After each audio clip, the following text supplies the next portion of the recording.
Hello everyone, my name is Sheryl Goodnight. I'm adjunct instructor of flute at Temple College in Temple, Texas, and the University of Mary Hardin-Baylor in Belton, Texas, and Texas A&M University Central Texas, which holds their music program at the Temple College campus in Temple, Texas. And today I'm going to be speaking about the Karg-Elert Caprice in A major from the 30 Caprices, Opus 107 that he wrote for flute, which are a treasure in our repertoire. The A major one involves a lot of difficulties, particularly in the way of large leaps and also trying to play at a rather pianissimo dynamic level and get all the notes to speak clearly. So I'm going to talk about a few warm-ups first that will help you get ready to practice this etude to compete for all region and all state. First of all, we're going to do the A major scale, which has 3 sharps, and that's what this particular etude is in. So I'm going to play an A major scale for you, and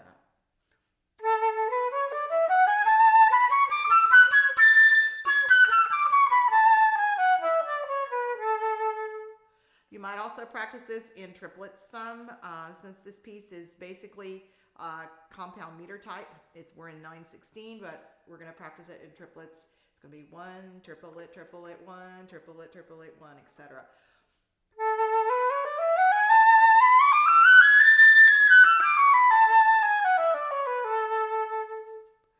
So I did one tongued and I did one slurred. Now we're going to practice an arpeggio, which consists of the first, third, and fifth notes of the A major scale. Going upward, that means A, C sharp, E, A, C sharp, E, and coming down is A, E, C sharp, A, E, C sharp, A. Now coming down, it's rather difficult to go from the high A to the E.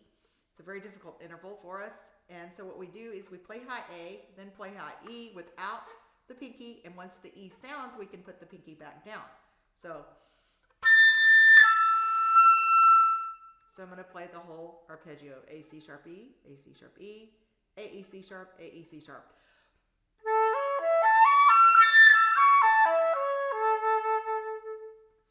Since so much of our music comprises of intervals of thirds, I think it would be very recommendable to practice thirds in A major. So a third is an interval of a space to the next space, or space to the lower space, or line to the next line, or line to the lower line.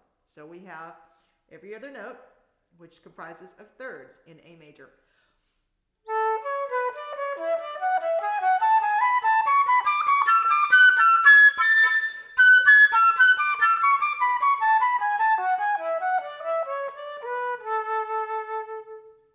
You can find all of these scales and thirds and arpeggios in the wonderful book, Flute Fundamentals by Mary Karen Clardy, which is produced by European American Press.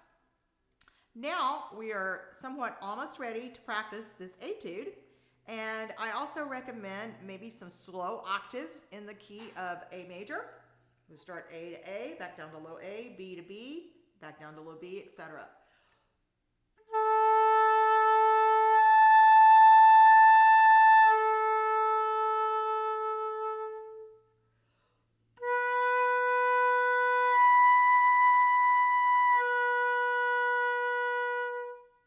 The C sharp is a sharp note on our flute, so we've got to blow more into the flute and have a little more tension in the top lip for the space C sharp, and for the top C sharp, it tends to be on the flat side. We'll need to pull the lips forward and open the top lip a little bit more and drop the bottom jaw.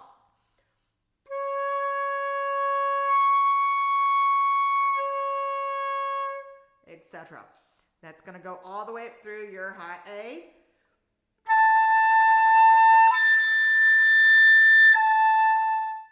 Now let's do it on an octave on each scale degree, so you can move your lips a little bit more and get them moving, because you're going to have plenty of lip gymnastics with this etude.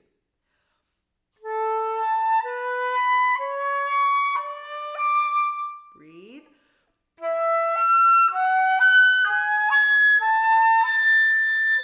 Now we're going to start at the top and reverse it, high A down to lower A.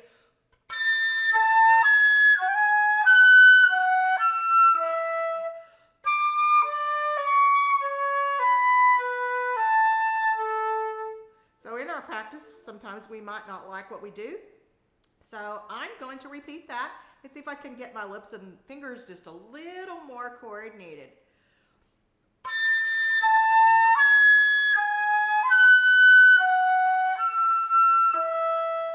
Still needs a little more work on high F sharp. High F sharp and high E are bad notes for us on the flute. So let's see if I can get the lips and the fingers a little more together. I'm going to breathe. Now without the breath.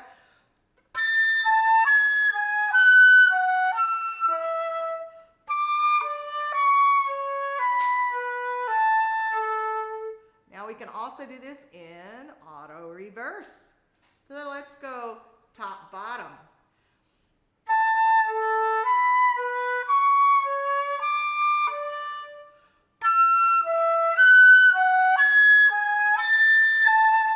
Auto reverse down, bottom, top.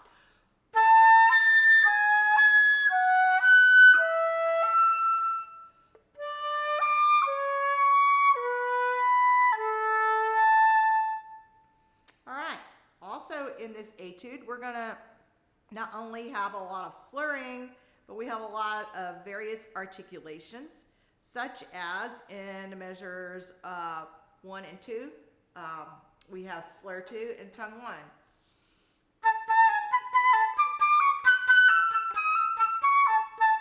And then we have huge amounts of long slurs, for instance, measures 3 and 4.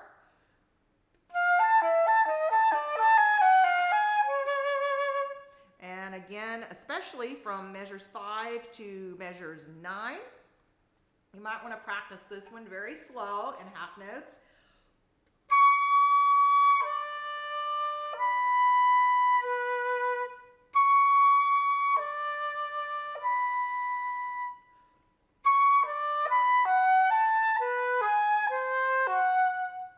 I did more or less in eighth notes if we're thinking compound meter. Then we have a lot of leaps coming up where we have an A sharp to an E natural. Use your thumb B flat. Take your pinky off your right hand and put it just on the silver when you're not using it to play the high E. It'll speak much better. Okay, some of the most difficult intervals come right here where we've got high E's. This is around measures 7, 8, and 9.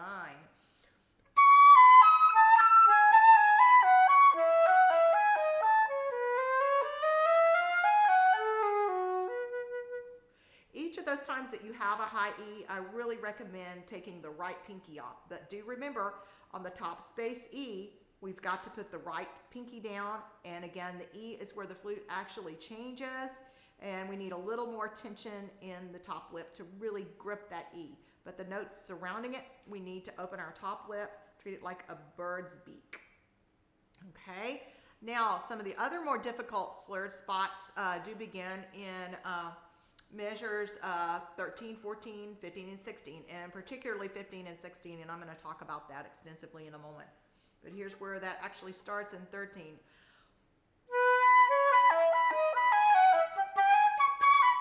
Now here is the infamous 15 and 16, and the lips absolutely cannot be rigid or stay in one place.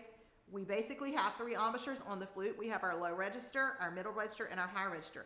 So the important thing in these large leaps in 15 and 16 is to find exactly the proper placement of the embouchure, and above all, we have to have air. If we have no air, we have no sound. So air speed is the important thing, fast air, and flexible lips. So here we go in measures 15 and 16.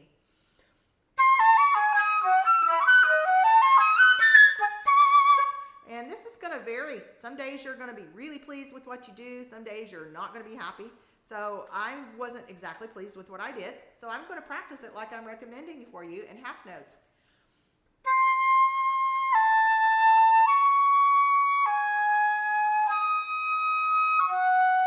Breathe.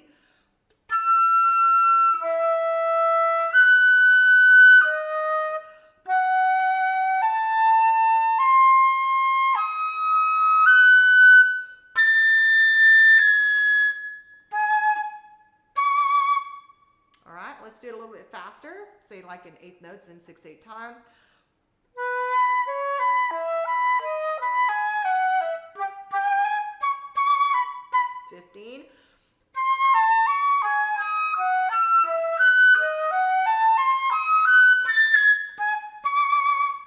You can also practice these in chunks. This is one of Phyllis Avon-Laut's wonderful pedagogical techniques. And when we practice it in chunks, we're going to do one triplet at a time with a rest in between.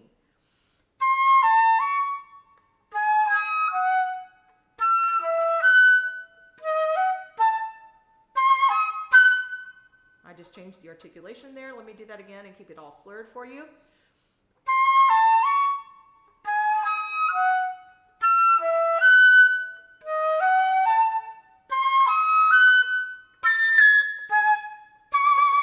Now I'm going to do that same group of measures, and I'm going to practice it holding the first note in each triplet.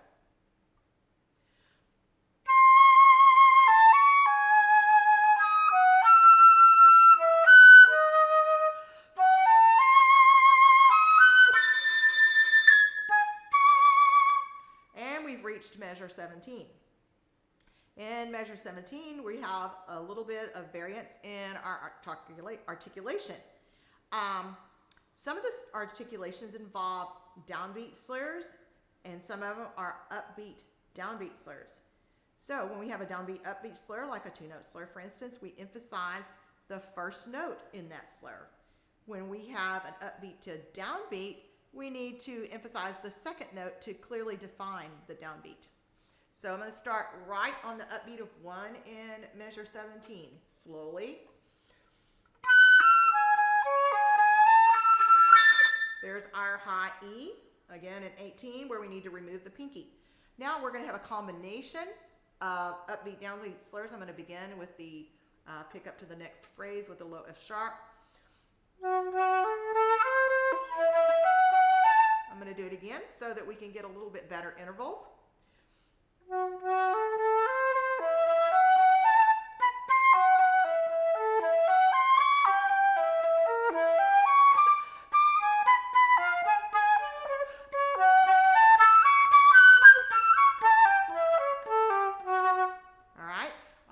Down to the low F sharp, where we're going to have a bunch of syncopation come in the next few measures with the articulations where the slurs are going to change, and the chromaticism is going to occur on downbeats and upbeats.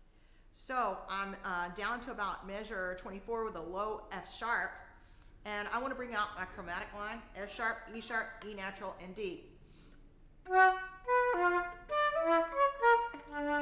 So you could take all 4 notes and practice slurring it. So I want to practice measures 24, 25, and 26 all slurred so I can see where my lips need to move.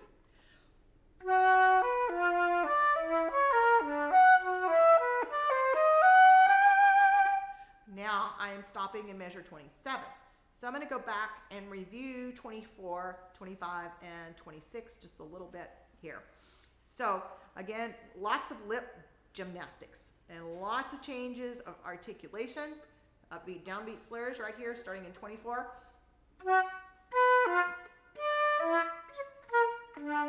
25, we have our slurs changing here. So practice this very slow. Point your tongue, use the front tip of your tongue.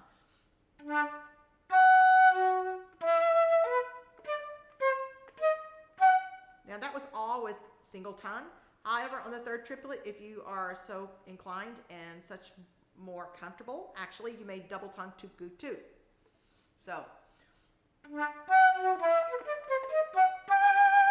now starting measure 27 and 28, we have a chromatic line with mixtures of articulation, which does bring out the chromatic line and is how the phrasing is clearly defined. So 27 and 28.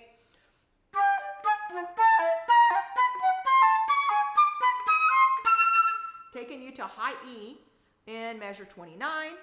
And right here at this point, I've debated about this. I've been using 1 and 1 on my A sharp, G, and B. But sometimes our index finger in the right hand is a little bit lazy and it doesn't want to come up quick enough. So I'm going to recommend quickly using your thumb B flat, and when you have the G following it, in measure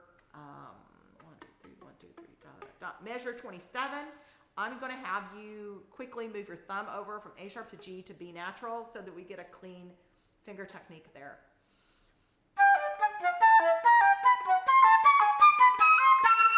That was much better. Now we are in measure 29, and we got to the high peak of the high E. Lots of changes of articulation. Then when we get into measure 30, we're back to doing lip gymnastics again. So in measure 29, we have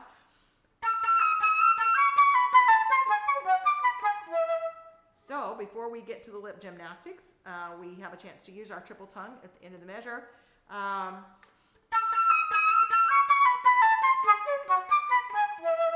Right there. You can do tu ku tu tu or tu ku tu ku. And of course I would practice it all kus and ku tu ku tu and ku tu ku tu and reverse it and do it normally with tk tk tk or tk tk t, whichever you prefer. Or if you choose to do single tonguing, it doesn't matter, just as long as it's very clean articulation, clean pronunciation. All right, our last big set of leaps starts on the low G sharp in measure 31. Got to pick up those fingers there.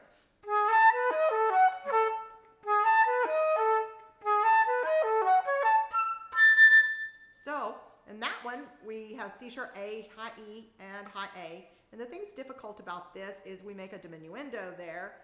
And normally our instincts tell us when we go up high, we need to make a crescendo. And when we come down, we need to make a decrescendo. But in this case, it is reversed, which so much of the French music and a lot of the music when you get into the 20th century calls for that. So on the high E, I am going to recommend you keep your pinky down and barely touch your second trill key on the high E, and then jump literally to put your pinky on the low C sharp to accommodate the high A and try to maintain the pitch as best as possible.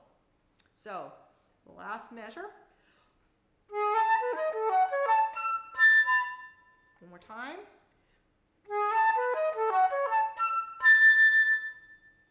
All right. So if any of you all have questions and want to talk to me about these practice techniques, I am easily to find at SherylGmusic@gmail.com. That is SherylGmusic.com. That is SherylGmusic@gmail.com. Sorry. And my website is SherylGoodnightmusic.com. So I'm going to go ahead now that I've practiced this as best as I can for the day, and I'm going to do my best to play straight through it for you.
Now, I really wouldn't take this any faster than 126 with the metronome per triplet. And basically what I would try to do is maintain the technical and musical control and be as expressive as possible so that it doesn't sound frantic. And if you have to take it a little bit slower, it's not a sin. Again, it's been my pleasure to share with you today my practice techniques for the Karg-Elert Caprice in A major, And I might add one other suggestion in practicing the diminuendos is to take an A major scale, practice it in one octave first, doing decrescendos going up.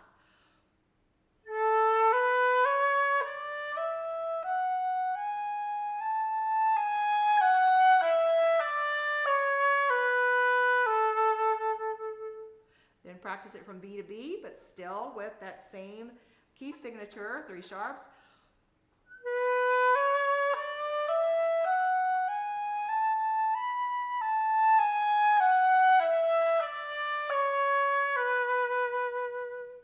And when you get softer, you're going to need to blow across the table, cross the lip plate, bring your lips forward.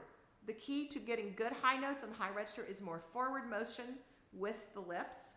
And when you go back into the lower register, it's more of a elliptical shape with the mouth, and the corners are more spread out. But they come forward as you go in the high register. Your jaw drops when you're playing mezzo forte and forte, but when you're playing mezzo piano on down, your jaw needs to come forward in order to direct the airstream more across the flute. And again, the key components to getting a really good middle and high register, again, is embouchure placement and airspeed. Please feel free to contact me at the email address that I stated, SherylGmusic@gmail.com, SherylGmusic@gmail.com if you have any further questions.